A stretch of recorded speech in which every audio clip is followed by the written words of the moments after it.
Hello, and welcome back to the Wonders I've Seen, where there is no such thing as weird or normal. There's just different. I've been on a bit of a break because life, but now I am back and ready to discuss or talk into the void, however you view podcast. I am your host, Tanagra, and today we'll be discussing one of my favorite topics, romance. And since it's fall and Halloween is just around the corner, we're going to be talking about romance in horror. My liquid nourishment for the day is Earl Grey tea, hot, with, of course, Starbucks pumpkin spice latte dairy creamer. Because why not? Everything should have pumpkin in it. Is there any pumpkin in this? Probably not, but who cares? I love the flavor. I love the taste. I love the sugar. Let's get it. So grab your own liquid nourishment, sit back, relax, and enjoy the wonders. I have never desired your good opinion. People fear what they do not understand. I have a headache, a badge, and a gun. Power is yours. Behave. I was just trying to start a conversation. And share the wonders I've seen. So first, I want to start by defining horror. When I first talked about doing this topic with my producer, we were like, so what is horror going to include? So we talked about which films to look at. Then we went on IMDb and looked at how films were classified there and how they had been marketed. And it seems to be very, very broad. So Britannica.com defines horror film as motion pictures calculated to cause intense repugnance, fear, or dread. Horror films may incorporate incidents of physical violence and psychological terror. They may be studies of the deformed, the disturbing, the psychotic, or evil characters, stories of terrifying monsters or malevolent animals, or mystery thrillers that use atmosphere to build suspense. Then, Wikipedia, the be-all and end-all of all knowledge, defines a horror film as a film that seeks to elicit fear for entertainment purposes. It is ridiculously broad. It focuses on the macabre and the supernatural as frequent themes. So when I was deciding which films to do, I was like, F it. I'll stick to films that I think are horror, since all it has to be is macabre and broad and supernatural in some way, or just basically causes discomfort. So the films we're going to be talking about today are Only Lovers Left Alive, Bram Stoker's Dracula, Twilight, because you have to, The Addams Family / The Addams Family Values, because you have to, Interview with the Vampire, and then The Mummy, throwing something else in that's a little bit of, a little bit different. So first, one film that you'll probably notice that is a classic, especially for my generation, a horror romance that is not on my list, is Edward Scissorhands. And basically because I don't like the film.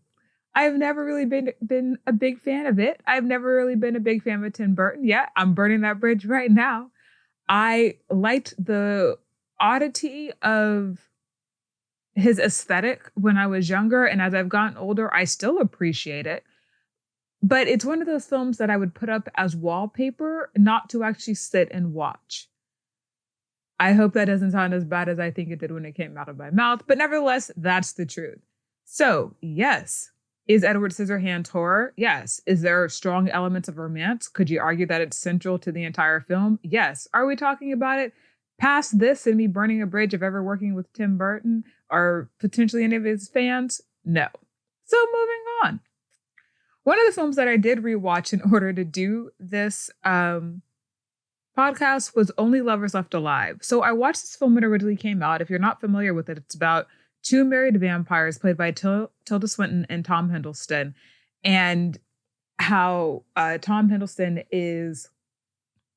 goes through these periods of life of never dying, where he is ultimately driven to want to commit suicide and depression by the zombies being the humans. Take that humor or that social commentary however you will, blah, blah, blah, blah. We repeat the same thing over and over again. We're living, yet we're still dead inside. Our species can't be salvaged.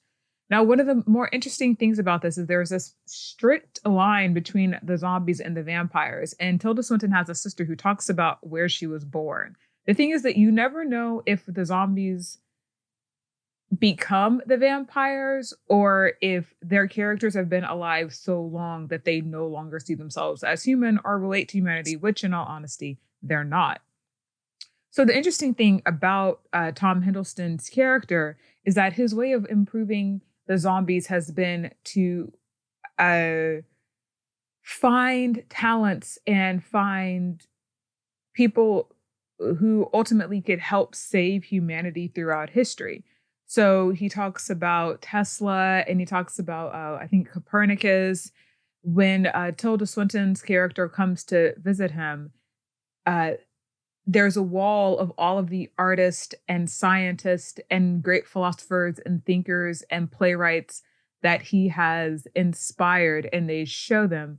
And they're all these people that, mostly they're people that, while an element of society has appreciated them, there's something about them that people as a whole were critical of.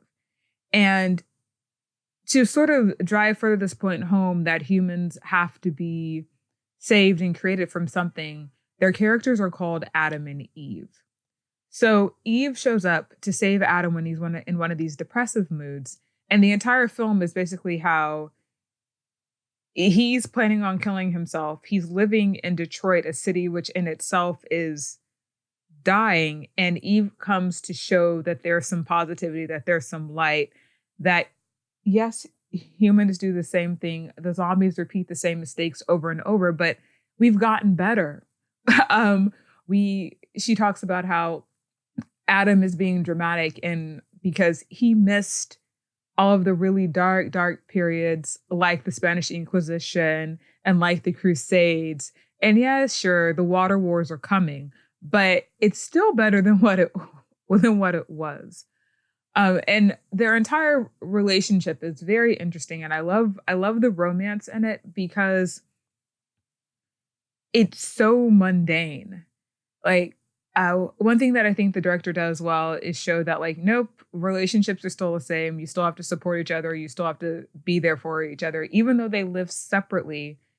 They're still constantly in contact, and they're still providing those sort of like just, for lack of a better way, human emotions of support and love and respect for the other one. And there's these moments when Eve shows up in Detroit and they're just listening to music and they're talking about different scientific theories and like shows how they have all of these things in common. This love for music, this love of knowledge that really binds them as a couple. And she shows up to remind him of this and like why they're alive, why he's constantly trying to save the zombies and help the zombies get to the next level and help the zombies be better zombies. So I actually really like this romance. Now, if you ask me about the horror elements, there really aren't that many because even though the visuals and the aesthetics are very otherworldly and not necessarily film noir, but traditional horror with darkness and cluttered and old things in new spaces, that visual contrast. They are very proper when they drink blood. There's only one death, and even then it's not actually gory. There's one scene that might classify as horror, but even then it's very quick and it's very clean. And it's not really macabre in the fact that like, you're not really shocked by it.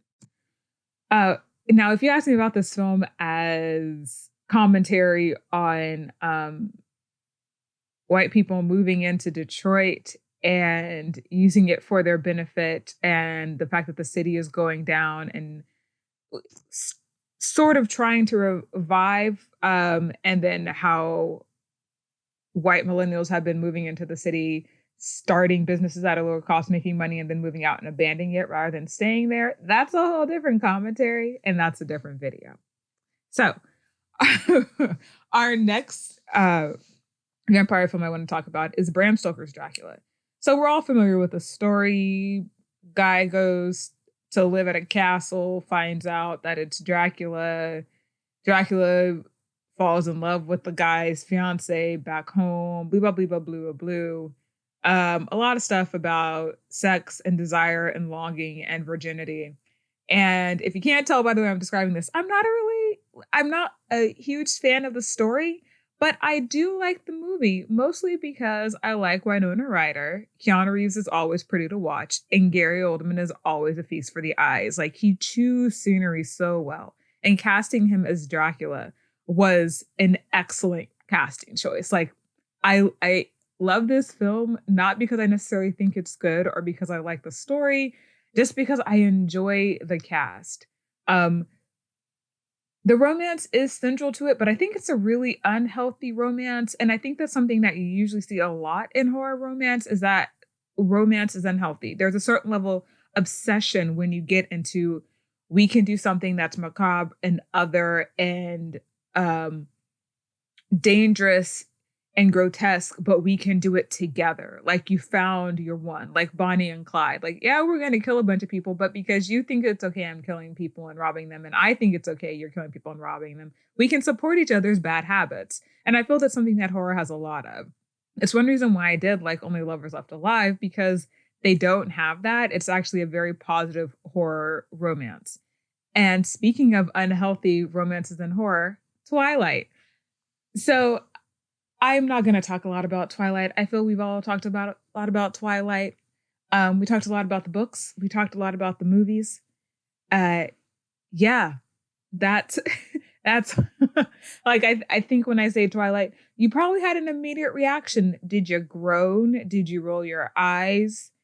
Did you want to stop this podcast? And if you did, that's okay. But I hope you didn't, because no matter how much we might dislike Twilight, I do appreciate the fact that it sort of made things that before were considered dorky or off the beaten path more acceptable, in the sense that romance now is something that's talked about, in the sense that it inspired a lot of young people to either, and particularly young women, to either examine the relationships that they were in or start reading and start writing.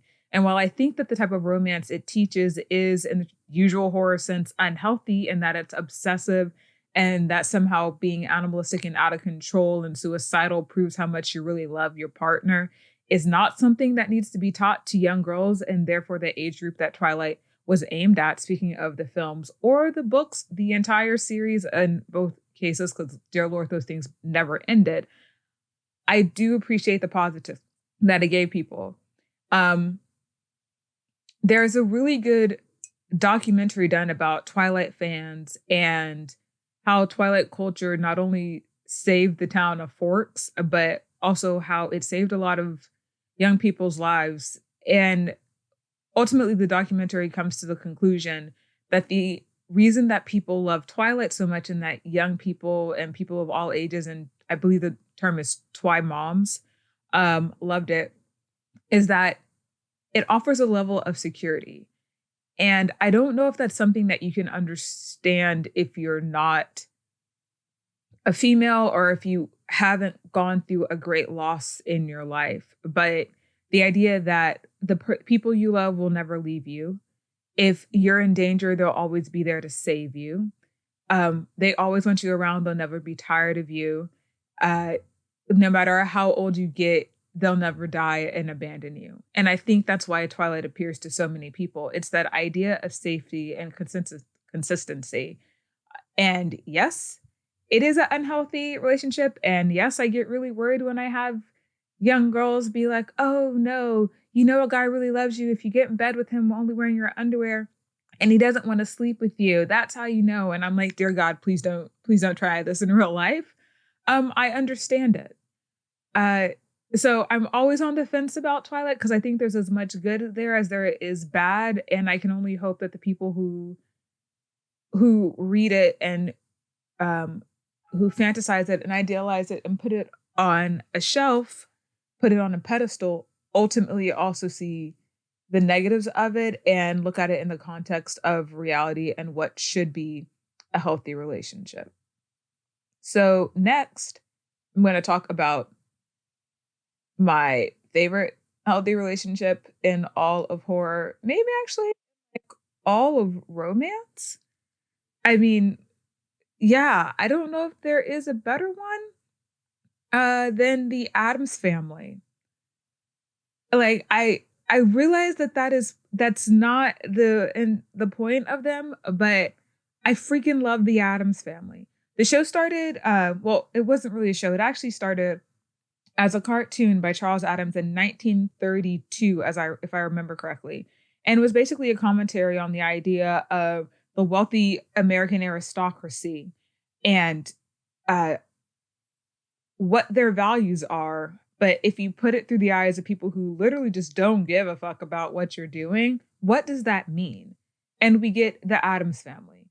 So the fact that they're so macabre and they're so somewhat grotesque and they're very dark and they live in this ratty old house that they have the money to fix, but they're just like, no, we're comfy. No, it's good. It works for us.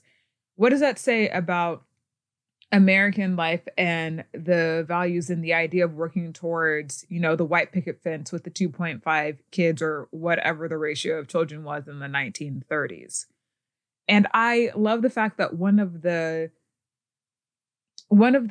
critiques that the Addams Family shows, the mirror that it holds up, is the idea that what wasn't standard is the passionate love between a husband and a wife. And Morticia and Gomez are like hashtag goals, have been hashtag goals since I've been like a child. And I have watched this movie a lot. This is one of the few films that I could put on and my entire family would come in and we would watch this film together, like always laughing at it, always enjoying it. And when I say film, because normally I usually watch the Addams Family and the Addams Family Values back to back. And it was one of the few times where, unless there was something on and, pre-DVR and streaming days, we had to watch it live and then I could watch the next film. Like, I just love it. And so as a young child, I have been watching the Addams Family and seeing this idea of like, passionate love between a husband and a wife is something that's not standard. That's a little bit different. And I love that about it. I love the fact that it's one of the key themes that has been kept throughout all of the adaptations, whether talking about the cartoon, whether you're talking about the animated cartoon, whether you're talking about the live actions films, whether you're talking about the latest animated film that was just released in theaters, whether you're even talking about the musicals. Like, the romance between Morticia and Gomez is a key part of that. And from of that world building, and from them, you sort of see the tendrils of the love between the rest of the Addams clan and how it extends to the family that isn't here and isn't close, yet they're still emotionally close and still emotionally supportive. And even though Wednesday constantly is trying to kill Pugsley, ultimately she still loves him and stands up for him. And that all stems from this idea of love between Morticia and Gomez. So I love the Addams Family, the Addams Family Values. I could talk about these movies forever, but I'll move on. My next couple is sort of untraditional. And maybe they're not that untraditional. I mean, I think about the romance that I read now, and found families are really big, which yay. But it's Interview with the Vampire. So it might be, if you haven't read the books and if you haven't watched the movie in a while, whether or not you think this is a romance, I gotta say, I think it's left up to personal interpretation. I think that it's a romance because when they first, now I can't remember the character's name, but when Louis and Lestat first find Claudia, there we go. When Louis and Lestat first find Claudia and turn her, when she wakes up, Lestat introduces Louis as her new mother and he's her new father. And it's not stated like, yes, we are lovers, we are together. But the fact that they're like, this is our child now, we're a happy little family, and we're going to take on these roles of mother and father, and also just the blatant homoeroticism between the two characters, sets up a sort of romance. Whether or not it's a romance that either is necessarily proud of or wants to admit exists, it's there. There is a certain level of love and affection and devotion between the characters of Lestat and Louis. And I think that whether or not a romance is spelled out, when it's acted out, when it's implied, you'll see it. Especially when you're looking at the film, you also have to remember when it was on the screen and how big, and like, one of the reasons why Tom Cruise didn't want to come back to do another one was basically the homoeroticism that was fairly blatant. I don't really know what happened to him between like the first one and doing any more, maybe Scientology. But it's played so into it, and how pretty they are and how delicate they are and affectionate they are with each other. And I always thought that they were a couple, even when I was younger and I first saw this in the 90s. And then I got older and I was like, oh yeah, they're definitely a couple. And that is why I put them on this list, because I do think that they are one of the less traditional, but one of the better found families of romance in horror films. So yeah, whether or not you think they're a couple, let me know what you think. I mean, at the minimum, they're found family and they have affection for each other, and they're taking on the roles of mother and father for Claudia. Of course, then there's a lot of like backstabbing and death, but once again, family drama is another podcast. And finally, a film that I threw in at the end was The Mummy. I just think that you have to mention The Mummy in being excellent in the depiction of romance and horror, in the same way that you have to mention Edward Scissorhands when talking about depictions of romance and horror, because you have to. Now, I don't necessarily feel that The Mummy is actually a horror film outside of the fact that it's about a mummy, because I really, somebody did a side-by-side comparison of The Mummy and I believe it's Indiana Jones and the Temple of Doom. And it truly is an archaeological adventure. Just this time, the archaeologist is a female and the adventurer is a thief. So I think it is more action comedy than it is necessarily horror. But there is a lot of like macabre and mummies coming to life and dead things being alive and dark magic and, things that fall into the human area of fear. I guess that's the better way to say it. Just like invoking a fear response. So I love this movie. I watch it on a regular basis. It might seem like an odd choice, but it's actually one of my favorites. I even like the second one. And one reason I love it is because the characters of Evie and Rick are so fleshed out, yet they're so complementary in their relationship. I think when you're going to talk about romance, a lot of times people are just like, oh, there's a boy, there's a girl, they fall in love. And people dumb down what romance actually should be and how to depict it in films. But it actually is a skill. There's a reason why romance in writing is its own genre. There's a skill to write a relationship that makes me not only care about these characters as individuals, but also care about their relationship together and believe that they're devoted to each other and love each other and want to be together and want to, die for each other and work hard for a relationship. You have to sell that. And that's one thing that I think The Mummy and the Addams Family do really well. And also Only Lovers Left Alive. Like, I believe the relationships, the characters as individuals, and then I see how they work together.